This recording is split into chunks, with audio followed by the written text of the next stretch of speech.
Починалося все, знаєш, Айдер, десь на знімальних майданчиках, а я багато знімався свого часу там до середини 2000-х років, поки, а приїздили з Москви, це не секрет, що більшість головних героїв в різних серіалах це були москалики, які приїздили з понтами, ну чого ви себе тут, хахли, придумали собі якусь, блядь, Україну там,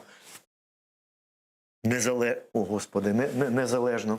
Ну, це вони так казали. Ну, вони так. Ну, просто ми в прямому етері. А, Боже, вибачте. Заборона на певні слова. Ну, я так сказав, тому що вони так говорили, цитуючи. Вибачайте, дорогі друзі. Більше не буду. І там от траплялися на майданчиках якісь конфлікти, які згодом переросли. Особисті. Тобто я десь відмовлявся від якихось робіт, коли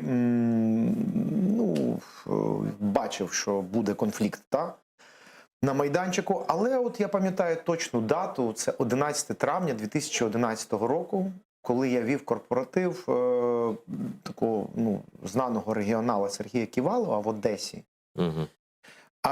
І там був присутній такий Володимир Олійник, здається, такий регіонал, дядько, який розмовляв виключно українською завжди, навіть в самому епіцентрі регіоналів. Ну, це рідкість серед них, треба сказати. Він з Черкас був. Він зараз втік до Росії. Да? Так. Цікаво, якою мовою він там зараз розмовляє. Він таким суржом розмовляє, його багато на цих.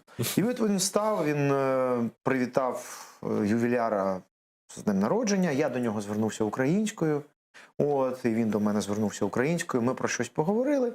Потім я сказав там гостям, давайте вип'ємо за Україну, будьмо гей, будьмо гей, будьмо гей. Оголосив артиста.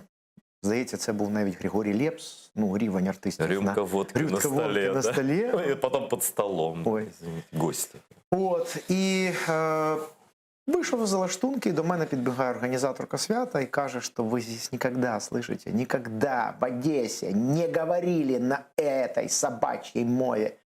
В зале святой Агафангел, Джерты Василий, больной, но все равно приехал, плохо себя чувствует, жена президента с сыновьями, а вы здесь на этой мові, і так далі. Так от, як вони розмовляють. Ми вам не за этот язик деньги платим. І оця фраза була Рубіконом. Тобто, ні, я довів цю історію до кінця, але от тоді, в одеському готелі «Моцарт», до мене прийшов Орес Лютий, моє альтер-его сів і сказав, все, закінчуй, це чувак. Рубікон, як ти справедливо зауважив, далі тільки війна.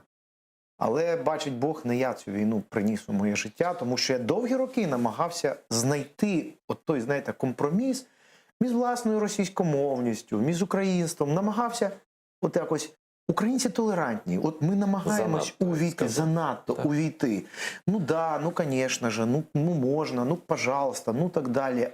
А росіяни, вони, особливо за кордоном, знаєте, зараз є такий феномен, українці, які приїздять за кордон, бо я там останні 2,5 роки провів в Туреччині, так? І вони починають розмовляти українською за кордоном, з Дніпра, з Харкова, з Полтави, щоб їх не ідентифікували як росіян. Не переплутали з росіянами. Не переплутали, абсолютно правильно. А в Україні вони розмовляють російською.